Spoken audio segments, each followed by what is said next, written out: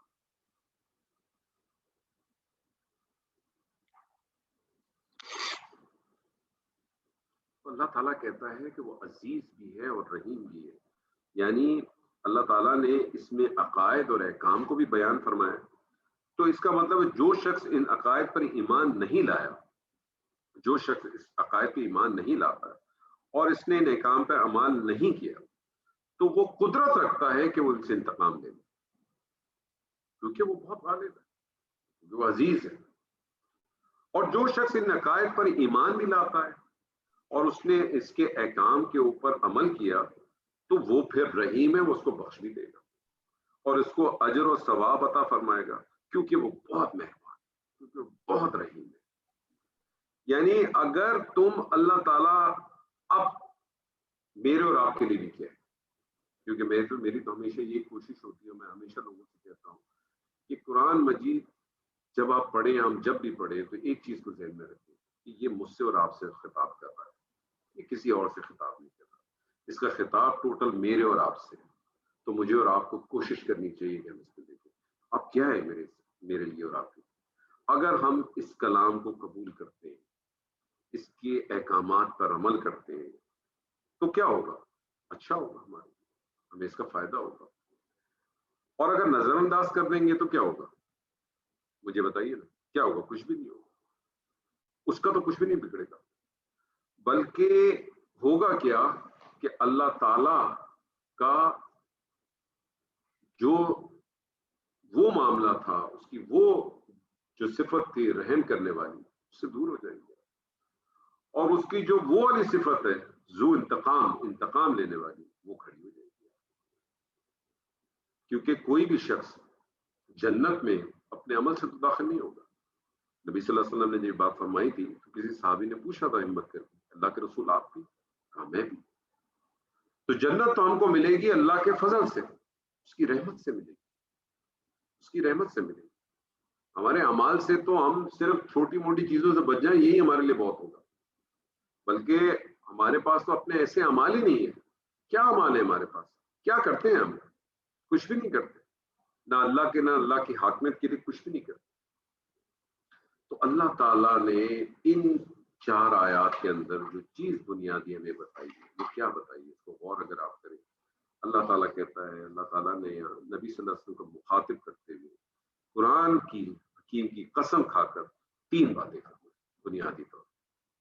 پہلی بات تو یہ بتائی کہ یقیناً آپ بھیجے والوں میں سے، یعنی آپ اسی گروپ آف پیپل میں سے جن کو ہم مسلسل بھیجتے چلے آ رہے ہیں، سیدنا آدم سے لے کر آپ تک جتنے بھی آئے، آپ اسی گروپ آف پیپل میں سے جنہیں ہماری طرف سے بھیجا گیا ہے۔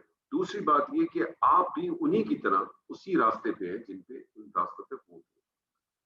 تیسری بات یہ کہ یہ جو کلام ہے یہ عزیز اور رحیم کا نازل کرتا ہے، اور آپ قسم اور جواب قسم کی مناسبت سے بالکل واضح ہو گئی ایک بات کہ آپ کی رسالت، نبی صلی اللہ علیہ وسلم کی رسالت اور دوسری دونوں باتوں کے لیے کوئی دلیل نہ بھی ہو، کسی قسم کی دلیل اگر نہ ہو، تو قرآن ہی ان کی دلیل کے لیے کافی ہے، کیونکہ اللہ تعالیٰ نے کہا کہ ہم کہتے ہیں کہ آپ ان کے بارے سے، مطلب یہ کہ حکمت سے بھرپور اور ہر لحاظ سے محکم یہ قرآن اس بات کا شاہد ہے کہ یقیناً آپ اللہ کے رسول، یہ قریش آپ سے کہتے ہیں آپ اللہ کے رسول نہیں، چھوڑ دیں آپ۔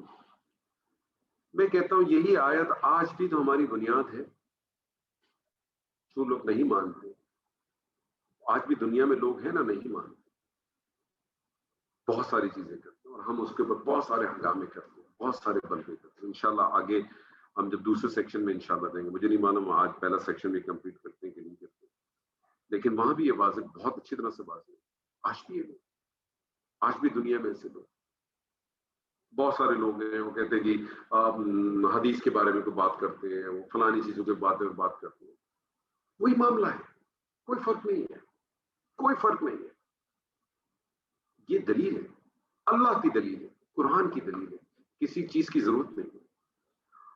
اور دوسری بات یہ کہ بالکل آپ سیدھے راستے پر، اسی راستے پر ہیں، اور یہ قرآن اللہ کی طرف سے نازل کیا ہوا ہے جو عزیز بھی ہے اور رحیم بھی ہے۔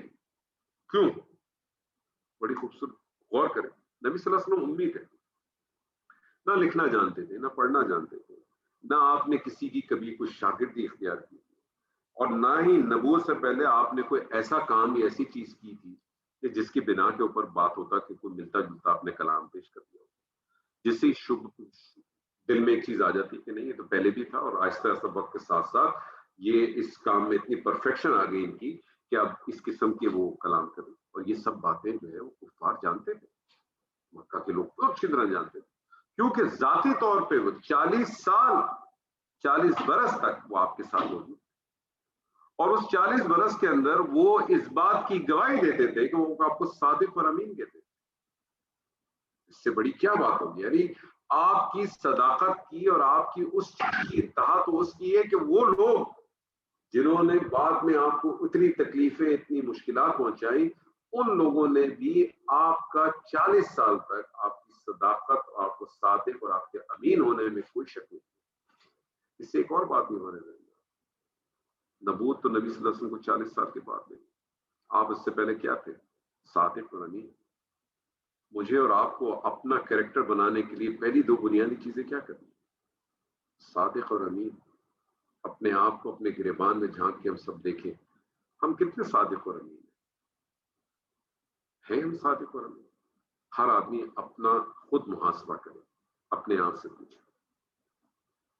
اور وہ عرب جو اپنی زبان کے اوپر ان کو ناز تھا، آپ کو معلوم ہے نا کہ ہر سال وہاں بڑے بڑے شعراء کا جو ہے وہ اپنا کلام پیش کرتے، اور جو اس میں جیت جاتا تھا، جو شاعر اس میں جیت جاتا تھا، اس کے کلام کو جو ہے وہ کعبے کے غلاف کے ساتھ لٹکا دیا جاتا تھا، اور بالفعل لوگ اس کا سجدہ کرتے تھے، بالفعل اس کا سجدہ کرتے تھے۔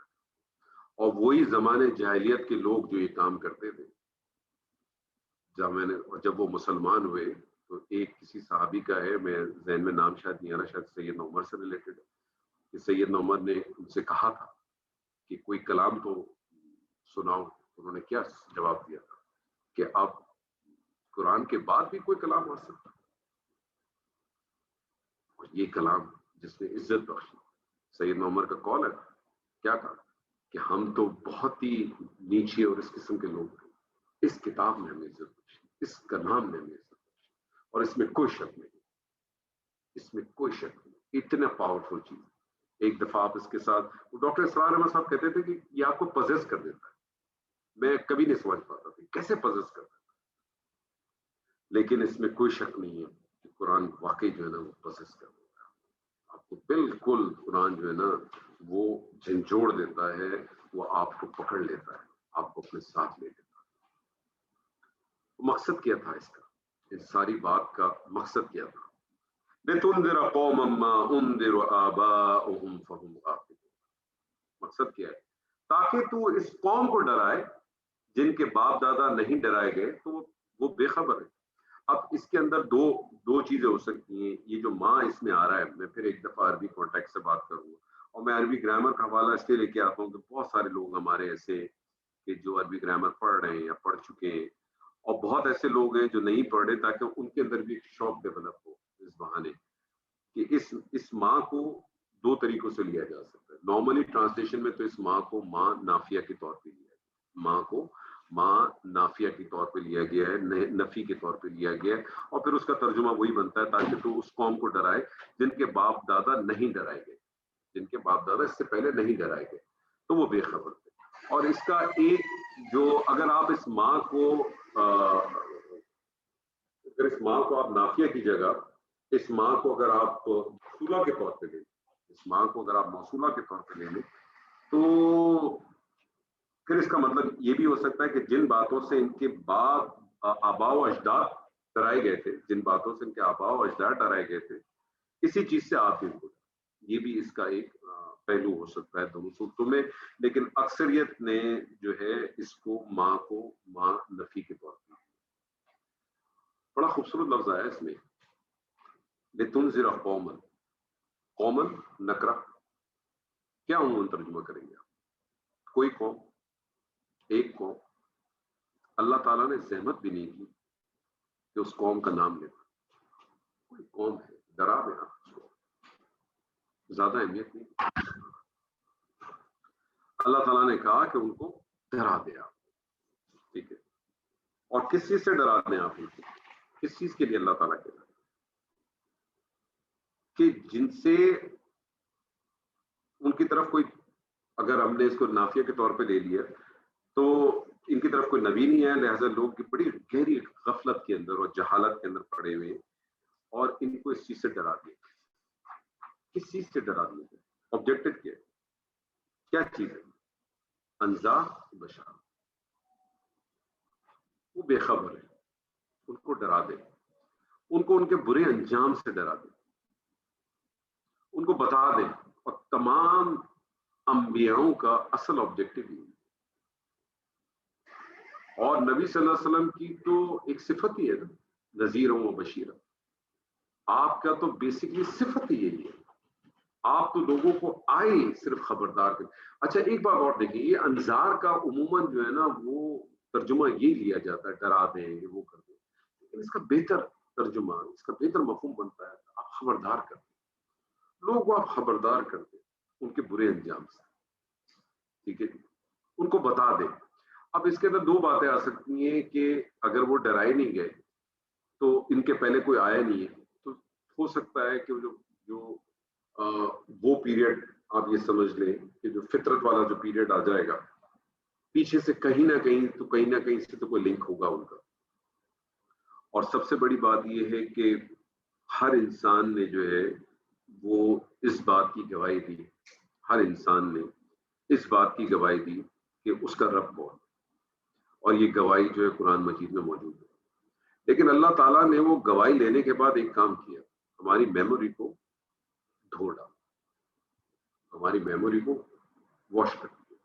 ہم سب گواہی دے چکے, الست ربی, قالوا بلا, سب نے کہا کیوں نہیں, ہم گواہی دے. پھر اللہ تعالیٰ نے سب کو سلا دیا, سب کی میموری واش کر دی.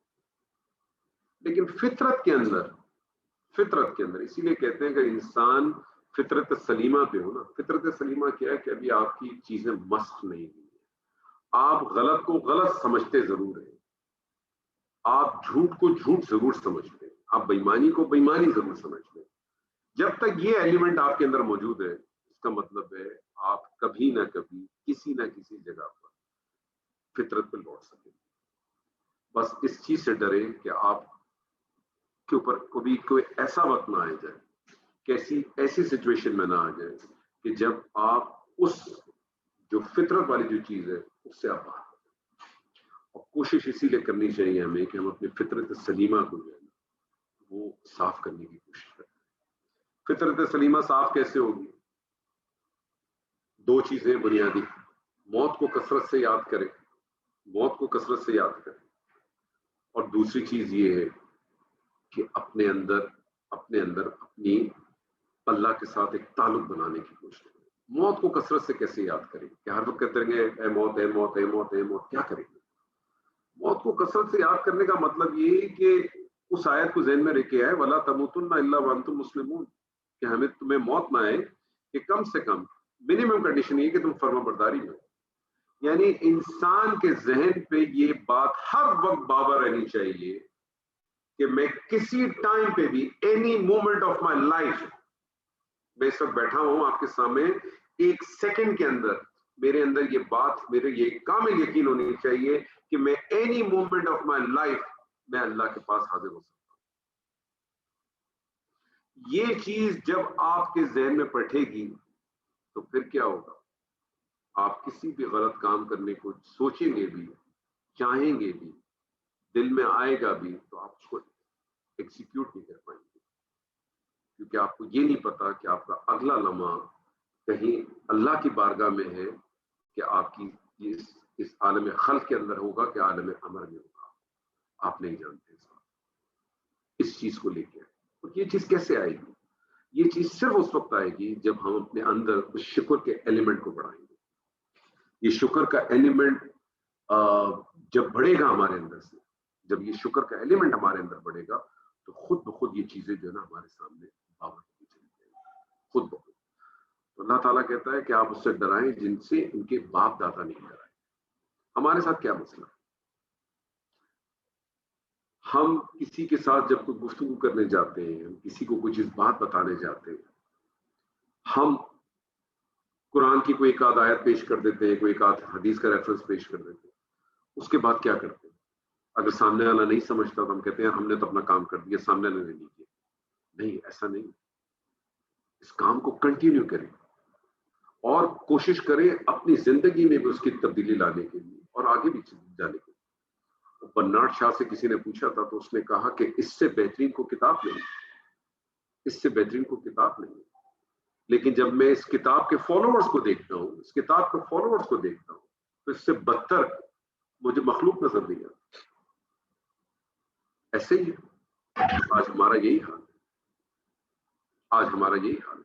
آج ہمارا یہ حال ہے کہ ہماری آدھی بحث اسی زندگی پہ گزر گئی ہے کہ کرونا کے چکر میں سپر مارکیٹ تو کھلی بھی ہے، مارکیٹ تو کھلی بھی ہے، مسجد کے اندر پابندی ہے. ہماری زندگی بحث اسی پہ ختم ہو کے چلی جاتی ہے کہ ماسک کیوں لگائیں. ہماری بحث اسی پہ ہو جاتی ہے کہ ماسک اگر آپ کی ناک پہ لگے ہوگا تو سجدہ کیسے ہوگا. تو میں نے کسی سے کہا، وہ صاحب تھوڑے ناراض ہو گئے مجھ سے، اور ریسنٹلی بات ہے پاکستان میں آتے کے ساتھ. تو میں نے صرف ان سے اتنا کہا کہ سر جب آپ بیمار ہو جاتے ہیں تو بیٹھ کے نماز پڑھتے ہیں نا، کیوں بیٹھ کے نماز پڑھتے ہیں؟ کھڑے ہو کے پڑھے نا. کیوں نہیں پڑھتے آپ کھڑے ہو کے نماز؟ بیمار ہے کیوں پڑھتے ہیں؟ اللہ نے تو کہا بیٹھ کے پڑھ جاؤ، اشارے سے پڑھ لو. کیوں کرتے ہیں آپ ماسک کو بیس کیوں بنا رہے ہیں؟ بھائی ایک بیماری ہو سکتی ہے نا، چاہے آپ اس کو تسلیم کریں یا نہ کریں، ہو تو سکتی ہے، آپ کوشش کریں. ہم اپنے آپ کو اسی چیز میں الجھا رہے ہیں. تو اللہ تعالیٰ کہتا ہے کہ اس کو ڈرائیں. یہی کام میرا اور آپ کا بھی ہے. ڈرائیں نہیں، خبردار کریں لوگوں کو. دیکھو ایسا کرنے سے، اور کرنے کا طریقہ کار کیا ہوگا؟ نبی صلی اللہ علیہ وسلم نے کوئی کسی دوسری کتاب سے، کسی دوسری فلسفی سے لوگوں کو اپنی دعوت دی. یہی قرآن کے الفاظ سیدھے سیدھے سامنے رکھے. اور میرا اپنا تجربہ ہے، میرا اپنا ذاتی تجربہ ہے. آپ یقین مانیں، آپ قرآن کی آیت عربی متن میں جب پڑھتے ہیں نا، چاہے آپ کو اس کا معنی معلوم ہو کہ نہ معلوم ہو، سامنے والوں کو اس کا معنی معلوم ہو کہ نہ معلوم ہو، لیکن آپ یقین مانے میں آپ سے جھوٹ نہیں کہتا، اس آیات کا اتنا روب ہوتا ہے کہ سامنے والا خاموش ہو جاتا ہے. یہ اس کا آیات کا روب، کیونکہ اللہ کا کلام ہے، چیلنج نہیں کر سکتا کوئی، چیلنج کرنا بھی نہیں.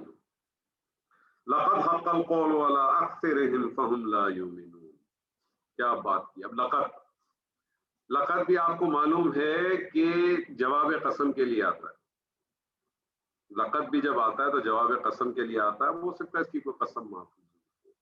ایک اور، یقیناً ان کے اکثر پر بات ثابت ہو چکی ہے سو وہ ایمان نہیں لائے. بات کس سے کی جا رہی ہے؟ نبی صلی اللہ علیہ وسلم سے کی جا رہی ہے. نبی صلی اللہ علیہ وسلم سے یہ بھی کہا جا رہا ہے کہ آپ ڈرا دیں اس قوم کو ان لوگوں کو. اور آگے کہا جا رہا ہے کہ یہ وہ لوگ ہیں کہ اکثریت کے اوپر تو بات واضح ہو چکی ہے لیکن وہ ایمان نہیں لے کے آئے. اب یہ جو حق ثابت جب کی بات کرتے ہیں نا، حق القول، یعنی عموماً اس میں دو قسم کے لوگ ہوتے ہیں. کون سی بات ثابت ہو چکی ہے؟ آخرت کے اوپر آپ جائیں، آخرت کی بات ہے. یعنی عموماً وہ لوگ ہوتے ہیں جو آخرت پر ایمان نہیں رکھتے. ایک وہ لوگ ہوتے ہیں جو ایمان رکھتے ہی نہیں، ایتھیسٹ نہیں، کوئی دوسرے قسم کے ہوتے ہیں. یا پھر وہ لوگ ہیں جو آخرت کو تو مانتے ہیں مگر انہوں نے سستی نجات کے عقیدے گھڑ رکھے. آ جائیں، یہ تو سب ہم لوگ اس میں شامل ہیں.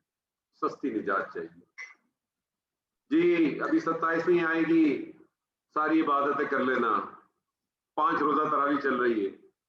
5 روزہ تراویح پھر کیا کرو گے یار؟ اس کے بعد تھوڑا کام دھندا بھی ہے نا، وہ مارکیٹ بھی کھل جائے گی. تو تراویح کا 5 روزہ سے کیا تھا؟ تراویح تو تراویح ہے. اگر آپ نے تراویح پڑھنی ہے، ایک تو تراویح کا بھی مسکنسپشن بڑا عجیب و غریب ہے، تو اس پہ ہم بحث نہیں کرتے. تو اپنی جگہ پر 5 روزہ، 3 روزہ، 7 روزہ، 10 روزہ، اس کے بعد کیا کرنا ہے آپ نے؟ تو اکثریت کا تو یہی مسئلہ ہے. سستی نجاتیں پائی ہوئی. یہ سستی نجات جو ہے وہ آج ہمارے ساتھ بالکل رس بس گئی. ہمارے ذہنوں میں بھی یہ بات بٹھا دی گئی ہے، فلانا کام کر لیں گے، شب برات منا لیں گے، اس دن دعائیں کر لیں گے، شب اس پہ کر لیں گے، فلانا کام کر لیں گے، اتنی تسبیحات پڑھ لیں گے، کام بن جائے گا. اگر یہ چند تسبیحات پڑھنے سے سب کچھ ہو جانا تھا، یہ 6300 سے زیادہ آیات، اس کو لانے کی کیا ضرورت؟ کیا ضرورت؟ کوئی ضرورت نہیں. کیا ضرورت؟ چند تسبیحات پڑھ لی، چند آپ نے اپنے ریچولز کر لیے اور آپ نے کہا جی ہم تو کامیاب ہو جائے. لیکن آپ دیکھیں نبی صلی اللہ علیہ وسلم کے ساتھ کیا معاملہ آ رہا ہے. اس پورے کو ریلیٹ کرتے رہے. آپ یہ دیکھیں، آپ یہ پہلی جو 11-12 آیت ہے، اس کو آپ دیکھیں تو آپ کو نبی صلی اللہ علیہ وسلم کی رسالت کا ایک اتنا خوبصورت شکل آپ کے سامنے آئے گی کہ آپ اس سے نہ صرف اس سے لطف اندوز ہوں گے بلکہ آپ کو اندر اس کے اندر آپ کو پتہ چلے گا. کیوں؟ کیونکہ میں اور آپ رسول کے رسول ہیں. میں نے اور آپ نے بھی یہی کام کرنا. اصل بنیاد بات تو یہ ہے، ہم اپنے رسول کے رسول ہیں، یہ کام ہم نے بھی کرنا. تو اللہ تعالیٰ ان سے کہتا ہے کہ ان کو ڈرائیں، لیکن آگے اللہ کہہ رہا ہے کہ اکثریت تو ایمان لائے گی نہیں. اب آپ مجھے بتائیں، اللہ یا تو یہ کہہ دیتا کہ بھئی فلانے لوگ نہیں لائیں گے، یہ فلانی شکل کے لوگ نہیں لائیں گے، آسان ہو جاتی زندگی. نہیں، اس کا مطلب ہے ایک گروپ آف پیپل ہے، 500 لوگ ہیں، 1000 لوگ ہیں، آپ ان کو دعوت کا کام کریں، اس میں سے کوئی 2-4 ایسے لوگ ہوں گے جو ایمان لے آئیں گے. اور ایک بڑی خوبصورت بات، لفظ یہاں پھر گرامر کے حوالے سے فیل آیا، یومنو. اور آپ معلوم ہے آپ سب کو کہ فیل کیا ہوتا ہے؟ فیل ٹیمپریری ہوتا ہے. یا مومنون نہیں ہے، یؤمنون ہے. کیا مطلب ہے؟ اس کا مطلب ممکن ہے کہ اور لوگ بھی لے آئیں گے. لائے کہ نہیں لائے؟ سیدنا عمر لائے کہ نہیں لائے؟ سیدنا حمزہ لائے کہ نہیں لائے؟ مصعب بن عمیر لائے کہ نہیں لائے؟ خالد بن ولید لائے کہ نہیں لائے؟ سیدنا اکرمہ لائے کہ نہیں لائے؟ ایک لائن ہے خوبصورت. قرآن مجید کو تو آپ یقین مانیں، جب آپ اس کے ایک ایک کلمے کو، آپ صرف ایک ایک کلمے کو دیکھیں، میں تو کہتا ہوں بھول جائے. آپ یہ سوچے نہیں کہ میں نے جو ہے نا ایک سورت ختم کر دی. آپ صرف اس کے ایک ایک کلمے کو آپ دیکھیں اور ایک ایک کلمے کو اینالائز کرنے کی کوشش کریں. اللہ تعالیٰ کس طرح سے الفاظوں کو لاتا ہے، کیسے جمع کرتا ہے. ایسی تھوڑی اللہ نے چیلنج کیا تھا کہ اگر لا سکتے تو لے آؤ، کوئی تم میں اگر دم ہے تو لے آؤ کوئی ایک سورت، لے آؤ کوئی ایک آیت. اللہ تعالیٰ کہتا ہے کہ یہ تو بات جو ہے وہ ثابت ہو چکی ہے. یعنی اس سے ایک بات اور بھی ثابت ہوگی، اس سے مراد ان پہ عذاب کا فیصلہ بھی ہو گیا اللہ تعالیٰ کی طرف سے. جس طرح سے اللہ تعالیٰ نے سورہ سجدہ میں کہا نا، وَلَشَئْنَا لَآتَيْنَا كُلُّ نَفْسٍ هُدَاهَا وَلَكِنْ حَقَّ الْقَوْلَ مِنِّي لَأَمْلَأَنَّ جَهَنَّمَ مِنَ الْجِنَّةِ وَالنَّاسِ أَجْمَعِينَ. اللہ تعالیٰ نے واضح الفاظ میں کہا کہ اگر ہم چاہتے تو ہر نفس کو اس کی ہدایت دے دیتے، لیکن اللہ کی طرف سے یہ بات پکی ہو چکی ہے، یقیناً میں جہنم کو جنوں اور انسانوں سب سے ضرور بھر دوں گا۔ اللہ تعالیٰ نے کہیں کہا میں جنت بھر دوں گا۔ جنت کے بارے میں تو اللہ تعالیٰ کہتا ہے اس کا عرض، یہاں قمیص کا کپڑا لینے جاتے ہیں تو اس کو کہتے ہیں اب یہ اس کا عرض بتانا کتنا ہے، 1 میٹر ہے کہ 1.5 میٹر ہے کہ 1.25 میٹر ہے، تاکہ اس حساب سے میرا شلوار قمیص بنے یا میرا فلانا بنے۔ اللہ کہتا ہے جنت کا عرض تو دیکھو کتنا بڑا عرض ہے، زمین اور آسمان کے برابر عرض ہے۔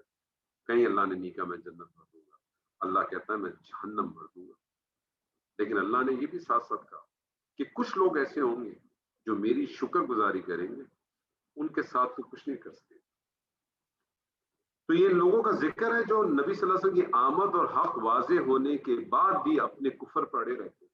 آج ہمارا بھی یہ معاملہ ہے، نہیں یار بات یہ نہیں، اللہ یہ تھوڑی کہہ رہا ہے، نہیں ایسا کچھ نہیں ہوتا، اس طرح سے کچھ نہیں ہے، نہیں یہ انٹرسٹ نہیں ہے، یہ تو وہ اپنا کیا کہتے ہیں وہ اسٹاک خرید لیتے ہیں، وہ گولڈ خرید لیتے ہیں، وہ لوہا خرید لیتے ہیں، وہ میٹل خرید لیتے ہیں، نہیں اس سے کچھ نہیں ہوتا، کوئی فرق نہیں پڑتا۔ کیوں نہیں فرق پڑتا؟ آپ اور میں کون ہیں اس فیصلے کو کرنے والے؟ کیا میں نے اور آپ نے ڈیسائیڈ کرنا ہے؟ کیا میں اور آپ بتائیں گے کہ دین کیا ہے؟ اللہ اور اللہ کے رسول نے بتایا۔ سورہ حجرات کی پہلی آیت ہی چلتی ہے، یا ایھا الذین آمنوا لا تقدموا بین یدی اللہ۔ اپنے اللہ اور اس کے رسول سے آگے بڑھنے کی کوشش کیسے کرتے ہو؟ تم کون ہوتے بتانے والے؟ خاص طور پہ جو معاملات اس چیز کے تو اس پہ کڑے میں آج بھی مڑے۔ اللہ تعالیٰ کو ازلی سے، اللہ تعالیٰ کو آپ یہ دیکھیں کہ اللہ تعالیٰ تو یہ جانتا ہے یہ ساری باتیں، اللہ تعالیٰ پہ علم سے جانتا ہے۔ اس بات کو بہت اچھی طرح سے نوٹ کریں، اللہ تعالیٰ اپنے علم سے جانتا ہے، اور اللہ تعالیٰ کا جو علم ہے وہ اتنا کامل ہے کہ اللہ تعالیٰ جانتا ہے کہ کیا چیز ہوگی، اور وہ لوح محفوظ پہ لکھی۔ کسی نے کہا لوح محفوظ پہ لکھی نہیں ہے، جو آپ کرتے ہو وہ لکھی جاتی، میں اس بحث میں بھی نہیں جاتا۔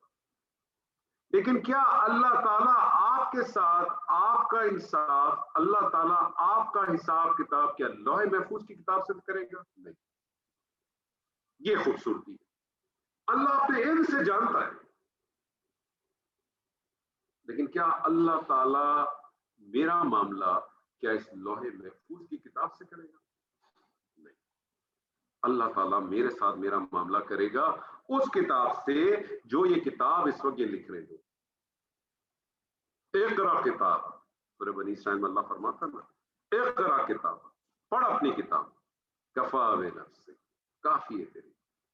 یہ ایک الگ بات ہے، یہ ایک الگ بات ہے کہ اس کتاب کے اندر جو میرے ہاتھ سے، میں نے اپنے ہاتھ سے اس وقت لکھی ہے اس کتاب میں، اور جو لوح محفوظ پہ لکھی ہوئی ہے جو اللہ نے لکھ دی ہے، اس میں ایک شوشے کا بھی فرق ہے، ایک شوشے کا بھی فرق۔ لیکن کیا جو لکھا ہوا ہے کیا وہ تبدیل ہو سکتا ہے؟ بالکل ہو سکتا ہے۔ کیسے تبدیل ہوگا؟ دعاؤں سے تبدیل ہوگا۔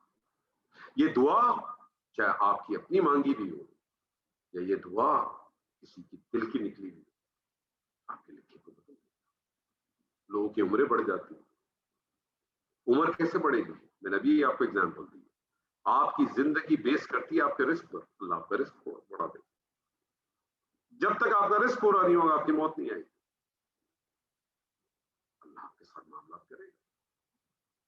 ہم اپنے اطراف میں بہت سارے لوگوں کو جانتے ہیں، الحمدللہ الحمدللہ ثم الحمدللہ، اللہ تعالیٰ نے ان کو کہاں سے کس طرح سے کہاں تک لے کے گئے۔ تو اللہ تعالیٰ نے جبرن کسی کو ایمان سے محروم نہیں کیا، کسی کو محروم نہیں، وائڈ اوپن ہے۔ لیکن اللہ تعالیٰ انسان کے ساتھ معاملہ یہ کرنا چاہتا ہے کہ اس کو اختیار کے ساتھ چاہتا ہے۔ اللہ تعالیٰ نے اسے اختیار دیا، چاہے تو وہ اسے قبول کرے، چاہے تو اس کو ریجیکٹ کرے۔ ان ادر ورڈ، چاہے تو وہ شکر کرے، چاہے تو وہ کفر کرے۔ اور یہی بات اللہ تعالیٰ نے مسلسل پورے مکی دور کے اندر اسی طرح سے۔ تو آج ہم انشاءاللہ یہیں تک ہم ان آیات کو کرتے ہیں، اور انشاءاللہ اگلے سیشن میں ہم کوشش کریں گے مزید آگے اس کرنے کی۔ جو کچھ آج ہم نے پڑھا ہے، اللہ تعالیٰ سے دعا ہے کہ اللہ تعالیٰ ہمیں اس میں سے حق کو صرف لینے کی توفیق عطا فرمائے، اور اب انشاءاللہ ہم دعا کرتے ہیں، پھر انشاءاللہ اس کو اللهم لك الحمد بالإيمان ولك الحمد بالإسلام ولك الحمد بالقرآن ولك الحمد بالمال والأهل والمعافى ولك الحمد في السراء والضراء ولك الحمد في الشدة والرخاء ولك الحمد على الأمن والآمان كبت عدونا وبسطت رزقنا وأظهرت أمننا وجمعت فرقتنا وشفيت سقيمنا وربيت صغيرنا وآفيت مبتلانا ومن كل ما سألناك ربنا آتيتنا ولك الحمد على ذلك حمدا كثيرا طيبا مباركا فيه اللهم لك الحمد بكل نعمة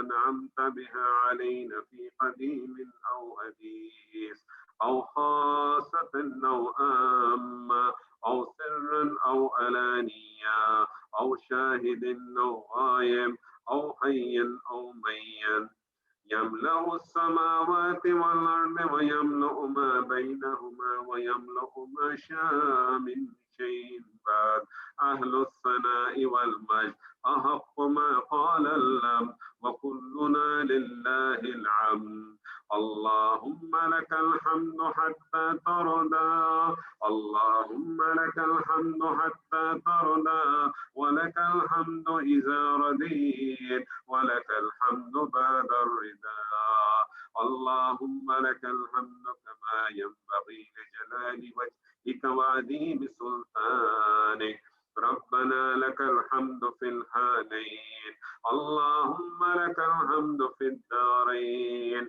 اللهم لك الحمد حمدا كثيرا طيبا مطيبا مباركا فيه تجاوز عن ساعتنا امه خطايانا كفر سيئاتنا بدل سيئاتنا حسنات اللهم اغفر لنا ما قدمنا وما أخرنا وما أعلنا وما أسررنا وما أنت أعلم به منا اللهم اغفر لنا كبير الذنب وصغيرا دقيقه وجليلا سره وعلنا اللهم اغفر لآبائنا وأمهاتنا اغفر لهم وارحمهم عافهم واعف عنهم ارفع درجاتهم اشر صدورهم يسر أمورهم إلهنا إلهنا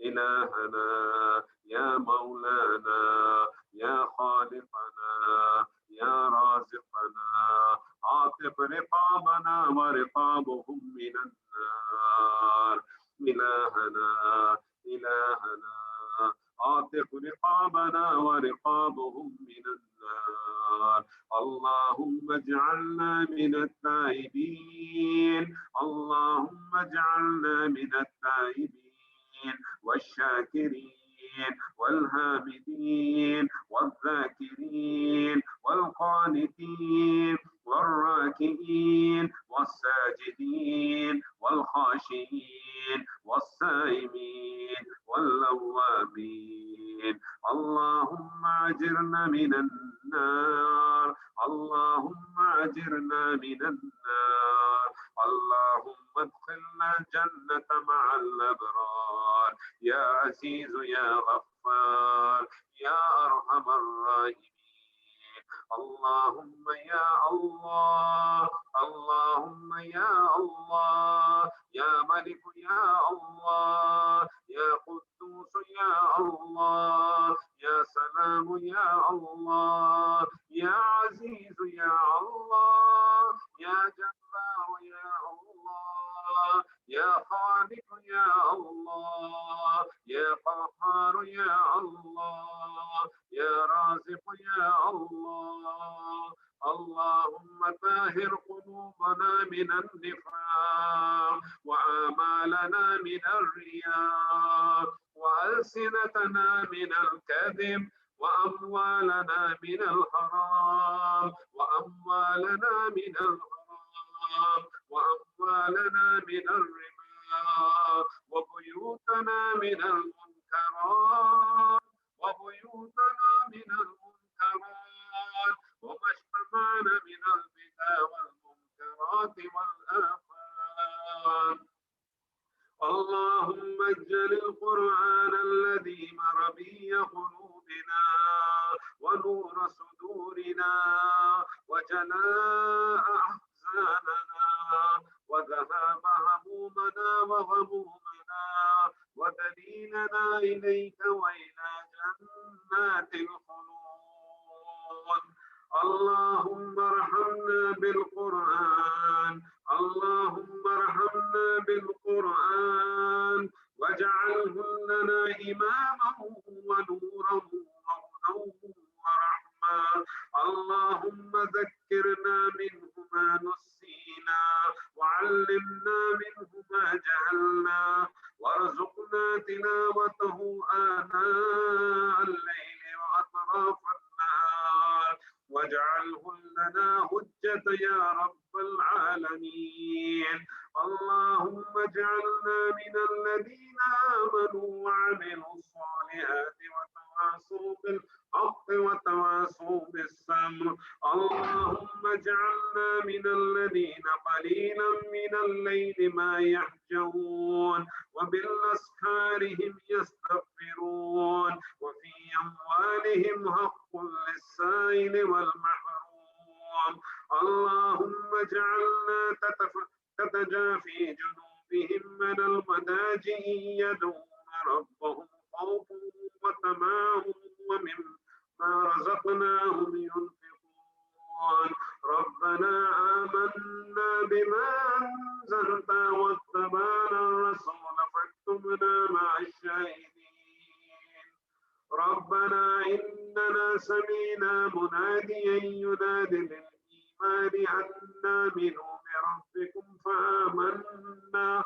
ربنا فاغفر لنا ذنوبنا وكفر عنا سيئاتنا وتوفنا مع الأبرار. ربنا وآتنا ما وعدتنا على رسلك ولا تخزنا يوم القيامة إنك لا تخلف الميعاد. أنت ولينا فاغفر لنا وارحمنا وأنت خير الغافرين. ربنا آتنا من لدنك رحمة وهيئ لنا من أمرنا رشدا. ربنا آمنا فاغفر لنا وارحمنا وأنت خير الراحمين. ربنا اصرف عنا عذاب جهنم إن عذابها كان غراما. ربنا هب لنا من أزواجنا وذرياتنا قرة أعين واجعلنا للمتقين إماما. ربنا لا تؤاخذنا إن نسينا أو أخطأنا. ربنا ولا تحمل علينا إصرا كما حملته على الذين من قبلنا. ربنا ولا تحملنا ما لا طاقة لنا به واعف عنا واغفر لنا وارحمنا أنت مولانا فانصرنا على القوم الكافرين.